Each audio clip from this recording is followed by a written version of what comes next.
யாரு? ரொம்ப ரொம்ப முக்கியம், பாபா தயால்தாஸ். அந்த நிரங்காரி இயக்கம் என்னத்த சொல்லுது? குருநானக்குடைய போதனைகளை ஏத்துக்கணும் அப்படிங்கிற சொல்றதுதான் என்னது நிரங்காரி இயக்கம். ராம்தாரி இயக்கம் யாரு? பாபா ராம்தாஸ் அப்படிங்கிற ஒருத்தவர். இந்த ராம்தாரி இயக்கத்துடைய பர்பஸ் என்ன, ஒண்ணு நோக்கம் என்ன, அவங்களோட நோக்கம் என்ன? சீக்கியர்கள் இருக்காங்கல்ல, சீக்கியர்கள் தன்னுடைய அடையாளங்களை அணிந்து கொள்ளணும் அப்படிங்கறத சொல்றதுதான் நாம்தாரி இயக்கம். சிங் சபாவோட முக்கிய நோக்கம் என்ன?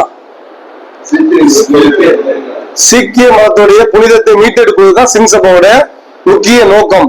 அடுத்து அகாலி இயக்கத்தின் முன்னோடி இது, கண்டிப்பா கலியுகமா அகாலி இயக்கத்தின் முன்னோடி இது.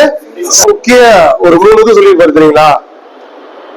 எழுமின் விளிமின் இலக்கிய அடைபடி ஒய்மீன் அப்படின்னு சொல்றது யாருன்னா விவேகானந்தர். பசித்திரு தனித்திரு விழித்திரு அப்படின்னு சொன்னது யாரு? வள்ளலார். இது எதற்காக சொல்லியிருக்காரு?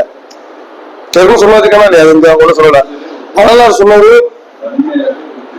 சொன்னது 3 பசித்திரு தனித்திரு விழித்திரு. நமக்கு ஒரு வேலை கிடைக்கணும் அப்படின்னா, புரியுதா? பதவி பசித்திரு தனித்திரு விழித்திரு. அதாவது எப்படின்னா, வயிறு ஃபுல்லா சாப்பிட்டா படிக்க முடியுமா? தூக்கம் வந்துடும். இன்னொன்னு இப்ப ஃப்ரெண்ட்ஸோட நம்ம தனிமைப்படுத்திக்கிட்டோம் அப்படின்னா கொஞ்சம் உடல் நல்லா படிக்கலாம். நீங்க என்னதான் கூட்டமா இருந்தாலும் நம்ம தனியா படிக்கிற மாதிரி ஒரு ஃபீல் வராது. ஓகேவா? எல்லாத்துக்கும் தூக்கம் வர்றது ரொம்ப முக்கியம் தான். அதை தாண்டி ஒரு 5 மணிக்கு எந்திரிச்சு போன் அடிச்சீங்களா? எதுக்காக நான் சொல்லுவேன், எனக்கு அடிச்சீங்களா? இல்ல, நான் தேடி எந்திரிச்சுவேன். இதுதான் நம்மளுடைய. ஏன்னா இப்ப நம்ம வேலைக்கெல்லாம் போறோம், ஒரு 2 மணி நேரம் படிச்சாலே போதும். 4 to 10 ஒரு 6 படிச்சாலே 24 மணி நேரம் படிச்சதுக்கு சமம். அந்த அளவுக்கான ஒரு கெப்பாசிட்டி இந்த பிரம்ம முகூர்த்தத்துல இருக்கும். சோ இந்த 3ஐயும் நம்ம பேஸ் பண்ணோம் அப்படின்னா கண்டிப்பா வரப்போற தேர்வுல நம்ம போஸ்டிங் வாங்கிடலாம். பதவிங்கிறது இப்ப சொன்னது யாரும் அப்படின்னா வள்ளலார். இந்த வள்ளலாரை பத்தி என்ன அந்த புக்ல கொடுத்துருக்காங்க அப்படின்னா 2 பாயிண்ட் கொடுத்துருக்காங்க. என்னன்னா அப்படின்னா, வள்ளலார் எந்த வருஷம் பிறந்திருப்பாரு?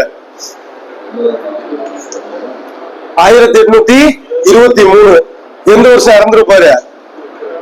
1874. நல்லா அனுபவிச்சுங்க, அதெல்லாம் படிச்சுங்க நிறைய கிளாஸ். 1823 பிறந்திருப்பாரு, 1874 இறந்திருப்பாரு. எந்த ஊர்ல பிறந்திருப்பாரு? சிதம்பரத்துக்கு அருகே உள்ள மருதூர் அப்படிங்கிற இடத்துல பிறந்திருப்பாரு.